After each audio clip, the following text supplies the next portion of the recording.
تنخواہ تو انور صاحب کی ٹھیک ہی تھی، اللہ نے بھرم رکھا ہوا تھا۔ اللہ نے زیادہ نہ صحیح حسب توفیق دینے والوں میں شامل رکھا تھا۔ ارد گرد کے لوگوں اور برادری کنبے کے لوگ انہیں خوشحال گر جانتے تھے اور انور صاحب کے کولیگ انہیں متوسط طبقے میں شمار کرتے، جبکہ اپنے حساب سے وہ سفید پوش تھے، اس لیے کہ ان کے دفتر کے سارے ساتھی سفید پوش طبقہ ہی سمجھے جاتے تھے۔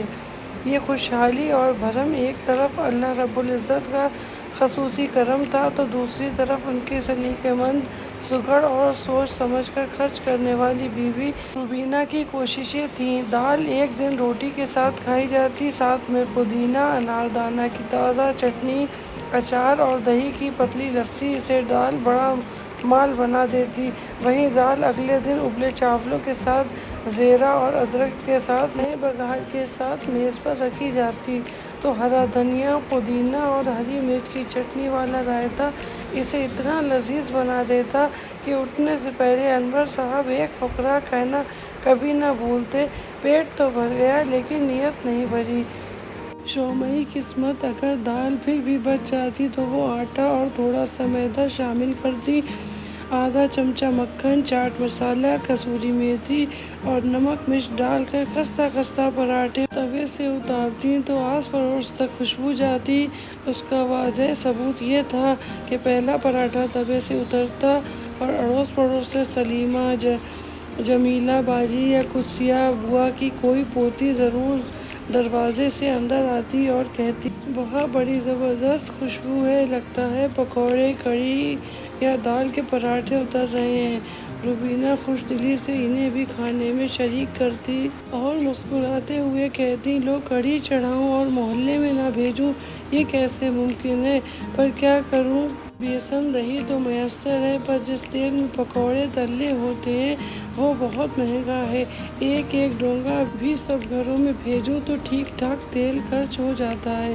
کہنے کو کڑھی ہی ہوتی ہے، لیکن سچ پوچھوں، آلو، بیگن، پیاز، پالک، دھنیا، پودینہ کے پکوڑوں پر 1000-1200 کا خرچہ آ جاتا ہے، اور بغیر پکوڑوں کے سادہ کڑھی مجھ سے نہ کھائی جاتی ہے نہ بنائی جاتی ہے۔ خیر، ان کی ایک باورچی خانے کی باتوں پر ہی لکھنے بیٹھوں تو 1000-1200 صفحات کا رجسٹر بھر جائے۔ وہ تو کپڑوں بستر کی چادروں سمیت ہر چیز کو ری سائیکلنگ کے ہنر سے گزار کر شاہکار بنا دیتی ہیں۔ یہ ان کی ہی سمجھداری تھی کہ نہ صرف بھرم قائم تھا بلکہ رب العزت نے انہیں کھاتے پیتے لوگوں میں شامل ہونے کا اعزاز بخشا ہوا تھا۔ اس کی وجہ یہ بھی تھی کہ وہ مہمان نواز تھیں اور سالن، بچی روٹی، دال دلیے سے بھی مہمان نوازی کے ایسے پکوان بناتی تھیں کہ لوگ شوق سے نہ صرف کھاتے بلکہ دل کھول کر تعریف کرتے جاتے ہوئے باقاعدہ طور پر اس کی ترکیب پوچھ کر شکریہ ادا کیا کرتے۔ سارا گھر ہی ان کے سکھڑاپے کا اشتہار تھا۔ خوش مزاجی بھی کوٹ کوٹ کر بھری ہوئی تھی، لوگوں کی دیکھ سیکھ میں دل سے شامل ہوتیں، کبھی کسی کے ہاں خالی ہاتھ گئیں، نہ کسی آئے ہوئے کو خالی ہاتھ جانے دیا۔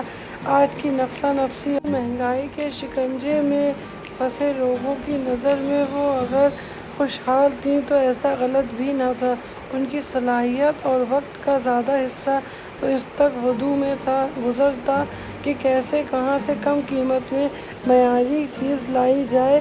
چونکہ پہننے اوڑھنے کا ذوق بھی خوب تھا تو جو بھی کھاتی یا جو بھی بناتی وہ لوگوں کی نظر میں کمال فن ہی ہوتا۔ ان کی ریاستوں کا زمانہ پہلے بھی متعارف تھا، اب تو اس کا عملی نمونہ تب سامنے آیا جب شہر کے سب سے معروف اور مشہور کاروباری گھرانے سے ان کی بیٹی کے لیے رشتہ آیا۔ بہت دیر تک وہ کنسی بیٹھی رہیں، فون بند کرنے کے بعد کئی مرتبہ اپنے کانوں میں مسز طاہرہ باجوہ کے الفاظ کی تکرار سنتی رہیں، جنہوں نے ادھر ادھر کی چھوٹی چھوٹی باتوں کے بعد پوچھا تھا: "بھابھی، بھلا آپ نے اپنی بیٹی فریحہ کا کہیں رشتہ تو طے نہیں کیا؟ ہم اسے اپنے گھر کی بیٹی بنانا چاہتے ہیں۔" "بھابھی روبینہ، ہمارے بیٹے ڈاکٹر نثار علی کو اپنی دامادی میں قبول فرمانے کا दिया दें तो हम आपकी तरफ आना चाहते हैं। वो बार बार आंसू पोंछती हैं। अल्लाह का कितना एहसान है कि इन्होंने दांतों से पकड़ पकड़ कर जैसे रुपया खर्च किया, अपनी ख्वाहिशों का गला घोंटा। उनकी बेटी उनसे कहीं खुशहाल घराने में जाएगी, जहाँ चीज़ें नाप तोल कर नहीं पकाई जाती, जहाँ सूट पर आना हो तो इसके दुपट्टे के साथ दूसरा सूट मैचिंग करके नहीं बनाया जाता। रिश्ता हर लिहाज से बेहतरीन था, एक एजाज़ था। वो क्यों इनकार करती और कुफरान नेमत की मर्तकब होती। रमज़ान के आखिरी अशरे में रिश्ता डाला गया था। ईद से 20-21 दिन के बाद देखने दिखाने के सिलसिले ख़त्म हुए। हफ्ता भर गुजरा तो बात तय हो गई। सादा सी तकरीब थी जो हर लिहाज से दोनों घरानों के लिए यादगार थी। रिश्तेदारी कायम होने के बाद पहली ईद, वो भी बकरीद, जल्द ही सर पर आ पहुंची।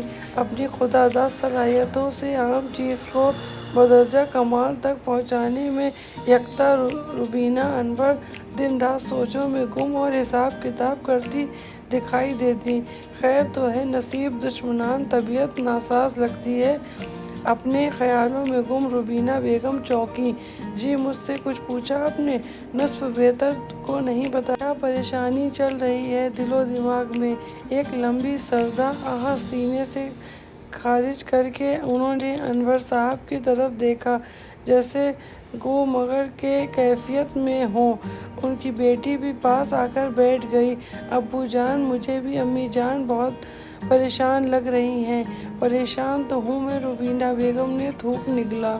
मैं परेशान हूँ कि बच्ची का रिश्ता तय होने के बाद पहली ईद है, नया नया रिश्ता बना है। सोच रही हूँ इतनी बड़ी हैसियत वाला समझाना है, हम ईद पर क्या करेंगे? बकरे को तो हाथ लगाओ तो 40-50 हज़ार मांगते हैं। फिर कसाब का मैंने तो एक जगह से मालूम किया है, उन्होंने भी जैसे हद ही ख़त्म कर दी है। समझते हैं सोने का पानी चढ़ती से बकरे ज़िबा करेंगे। 8-10 हज़ार से कम कोई नहीं मानेगा।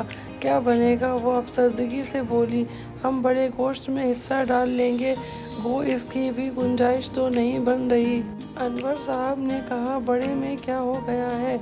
आपको समझाने में पहले रोज़ 2 बकरे ज़िबा हो गए और हम महज कुर्बानी के में एक हिस्सा। वो तड़प कर बोली। उनकी बेटी ने पास बैठी माँ के हाथों को अपने हाथों में लिया और नरमी से बोली, अभी कल ही हमने टीवी चैनल पर आलिम की फ़लसफ़ी कुर्बानी के मौजू पर तकरीर सुनी थी। याद करें वो क्या कह रहे थे? उन्होंने कहा था, और अल्लाह को कुर्बानी के जानवर का खून पहुँचता है ना गोश्त, बल्कि इसे तकवा पहुँचता है, और तकवा खालिस अल्लाह के लिए की जाने वाली नेकी और उसकी खातिर बुराई छोड़ते वक्त दिल में पैदा होने वाली कैफियत को कहते हैं। प्यारी अम्मी, आप रिलैक्स हो जाएं। अगर तो आपने मेरी ससुराल को दिखाने के लिए कुर्बानी करना है तो फिर वो ससुराल की रजामंदी की नीयत से करें। अल्लाह की रजामंदी की नीयत तो ख़त्म हो गई, और अगर अल्लाह की मोहब्बत और अताअत में इसकी रज़ा के लिए जानवर लेना है तो फिर तो कोई परवाह ही नहीं। वो हमारे दिलों के हाल बेहतर जानता है। हम कुर्बानी नहीं कर सकते तो हमारी पकड़ नहीं है। हाँ, अगर हैसियत है फिर नहीं कर रहे तो ज़रूर रब के यहाँ जवाबदेह होंगे। रुबीना अभी भी मुतमईन नहीं थी। बेटी के ससुराल वालों को सोचकर अभी भी हलक में गोला सा फंस जाता। अनवर साहब इंतहाई संजीदगी से सब देख रहे थे। ये पहला मौका था कि उनकी बीवी इस परेशानी में थी।